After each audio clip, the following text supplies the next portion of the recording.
Thank you, Bernat, for joining us today. I'm Alessio Dantino, founder and CEO of Heura Foods, and I'm really honored to have Bernat from Heura Foods with us. Maybe we can start with, if you can just tell us a little bit more about Heura and your kind of journey into creating the company. Cool. Thanks, Alessio, for having us. If I talk too much, you can cut me because sometimes I talk too much. Go for it.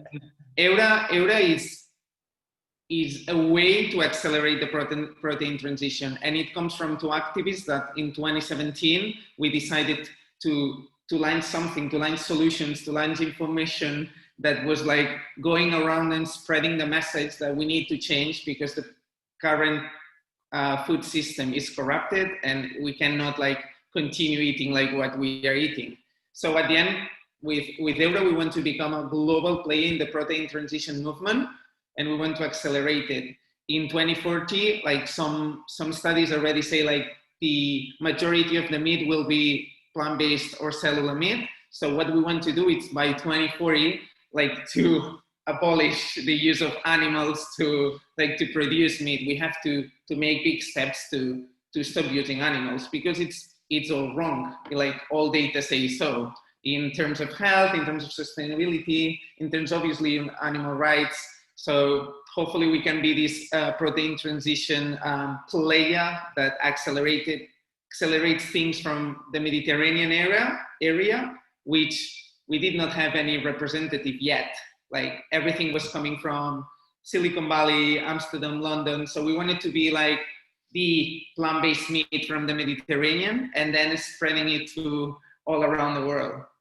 That's awesome. Thanks, Bernat, for sharing this. And out of interest, when you actually started the company, what was the main kind of, I guess, motive that brought you and your co-founder together to do it? It was this feeling of frustration of like we were both in the activist movement and like trying to make people conscious about the problems we have now and the problems we will face in the future. Like population is growing, animals like livestock is growing, so we have to change. But like through information without solutions in the market, it was like just frustration for us, but also for consumers that were getting more conscious because these people, when they were going to a supermarket or restaurant, they were just finding green salads or blocks of tofu. And like, let's be honest, we will not change the world through these two like dishes because we love meat. Meat is the central part of our culture. We have to like to replace it by something better, but we cannot change the whole culture. This will take like so long and we don't have this time. It's urgent. So at the end, we were saying, yeah, like there are many people trying to make people conscious, and this is very necessary, but we need to bring solutions in the market. And at the same time, to build a platform that allows us to also spread this message from a company movement perspective. It does not have to be an NGO. Like companies, we have to be part of the solution as well. So true, so true. And I think it's a very paradigmatic shift into, you know, what old companies are doing versus what new companies are doing, are also part of the movement, right? Fantastic. And then you touch based on the fact that, you know, you want to create also awareness about the issues, right, that are affecting, I guess, our food system as well. And I've seen that, you know, during the pandemic, there's been a surge of actually consumption of plant-based food as people, you know, were kind of stuck at home and they wanted, I guess, to try, you know, different things. How the pandemic, I guess, has affected you guys, and maybe if you have any data points about also how much has actually grown the space during the pandemic per se, it would be great just to share them to everyone, really, because again, I guess it helps, you know, also creating that awareness, isn't it? Yeah. I think like the pandemic, what it brought to us, it's this huge connection that we are at the end a whole family, planet, animals, and humans.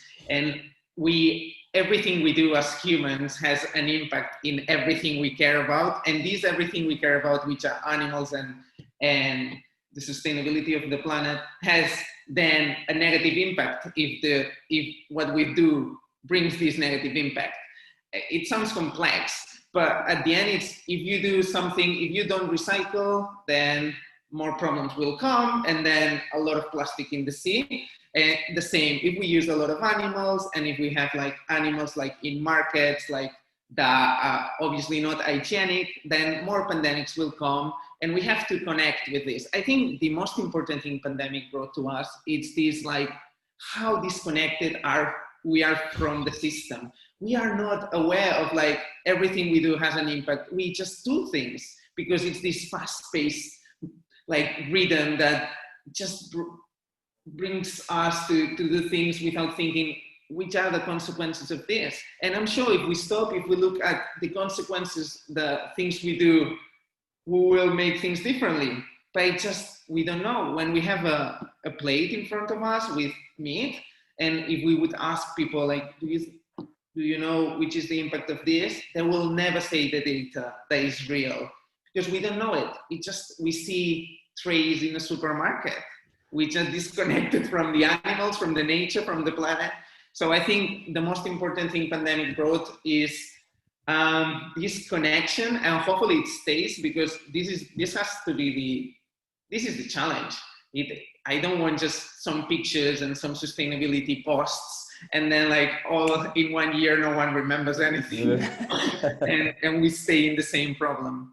And in terms of business, as a company, we have big marketing in restaurants. So 45% of our business was in restaurants at that point in March. And so it went to zero almost, because restaurants closed. So from this side, from the restaurant side, was trying to understand how we could help them, how we could, like, make their lives easier, because it was tough. They could not open. They did not have information. Every country was changing regulations every week. So trying to understand them, because at the end it's something we want to protect. We love restaurants. And then from the supermarket side, it was, okay, people will demand more deals, so let's grow in market share, or, like, point of sale. And so the work was this, trying to explain to retailers that this will grow, that there were already numbers coming, and that we need to bring solutions. If not, like, there is no freedom. Without options, there is no freedom. So when you just have traditional meat in a supermarket, you cannot choose plant-based meat. So what we wanted to do as a company is to put effort on being there, just so to have an option. So when someone is in front of the protein selection, they can choose plant-based protein. So yeah, and now, like, throughout the months, like, restaurants, like, were, like, a bit, like, it's a roller coaster, because, like, now we get inside home and then close and then open. So it's a bit, like, messy, but again, trying to help, and growing in retail has been our focus. And it happened, like, we are in more supermarkets now, not just more points of sale, but new supermarket chains that are betting on Heura as the plant-based protein to deliver to the consumers. So yeah, like, at the end, it's trying to keep growing, but just not in an economical value. It's because we put, like, challenges to ourselves, like, we have to change the food system, and this passes by, like, a lot of milestones every year. So we didn't want the pandemic to stop this. We didn't want the pandemic to make our team not less motivated, but less people imagine. Like, we didn't want to cut the team. We actually, what we have done since March is to keep growing as a company, as a team. And this has to be the way, because this is not a short, like, distance race. This is a marathon, and we need a lot of people in it.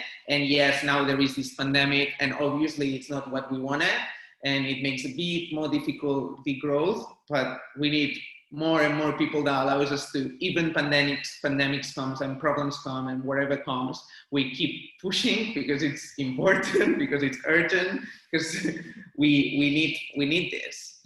Completely, Bernat. And I guess, as you acknowledge, that you need an army of people that can help you also adapt, through these difficult times, right? So not only you've shifted, I guess, from food service to putting more efforts on the retail channels, but it's really about also growing the company so that you have more resources to actually keep on adapting. Because I think this whole thing is, I mean, hopefully, will go away at some point, but it might just be one of many to follow. So again, we need to, I guess, be prepared to adapt in the future anyway. Exactly. It's just to have the structure and the team that is ready to be flexible, because the mission will go always first.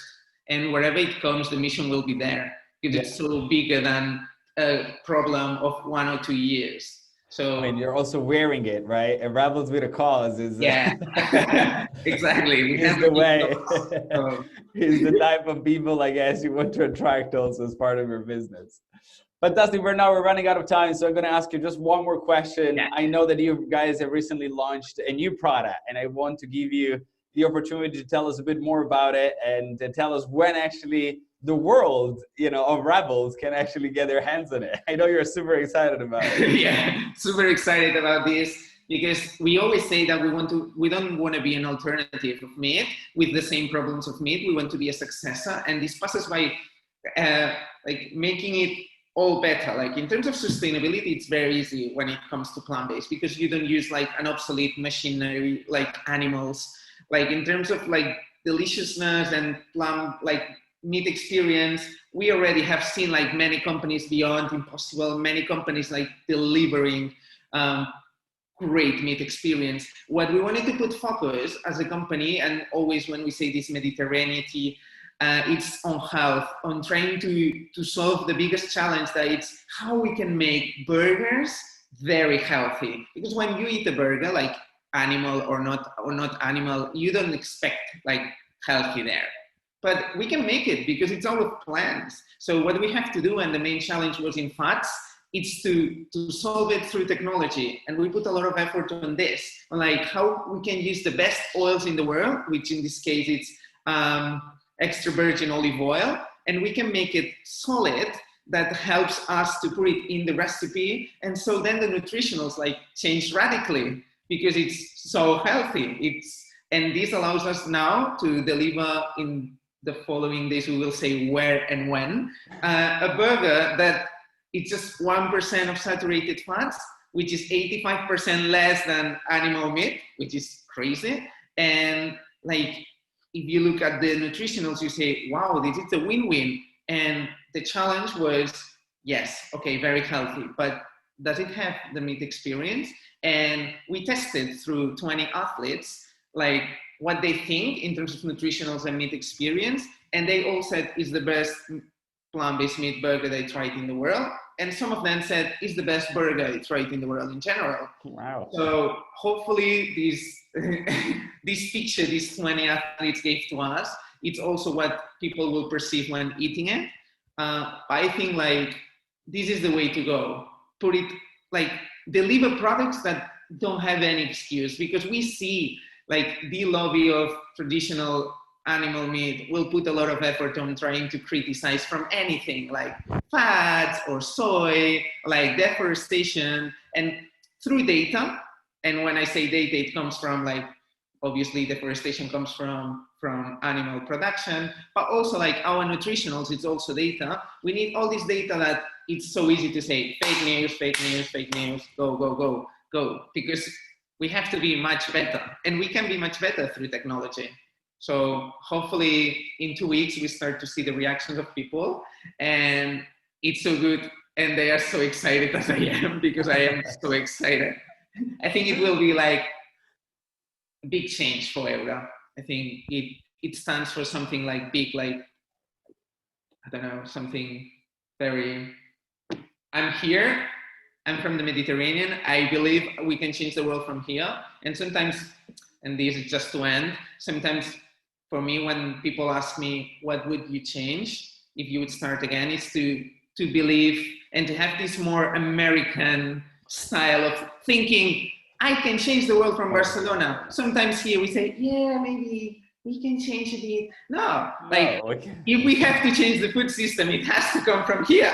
Like, come on. So yeah, hopefully this is the way to go, and we continue spreading it around the world and the message. Fantastic, Bernat. I have to say, it's very difficult, to, I guess, even help people to get a sense of what a product, tastes like, I guess during digital, I guess, interactions. But I have to say, from the way you have conveyed it, indeed came across as one of the most delicious products that I could ever get my hands on. So it tastes as good as how excited you are about launching it. I'm sure it's going to be a great success. Yeah, it would be juicy.